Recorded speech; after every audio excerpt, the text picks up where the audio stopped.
من وڵات بۆ ینێگە بمێت تەشخیصی کێشەکە بکەم لەبەر لە ضمنی اختصاصاتی من اختصاصی مالی و سیاستی مالی ئەوانە پەیوەندی بە منەوە نییە نایزانم لێ ڕاستیا چیش بڵم ڕەنگە لە بابی پێم وایە وای بۆ ئۆچم و بەڕێی من دەرناچێت و ئەگە قسێک لێمە بکەم قسێکی علمی و قانونی بکەم بۆی ئەم پرسە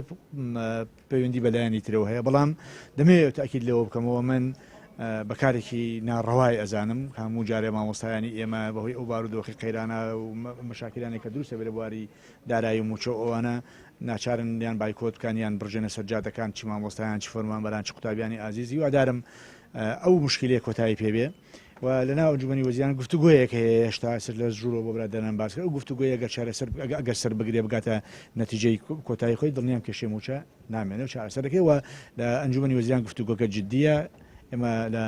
هەفتەی ڕابردوو لەگەڵ جەنابی کاقوباد هەموو وەزارەتەکانی حکوومەتی یاریمی کوردستان دانیشتین لەگەڵی و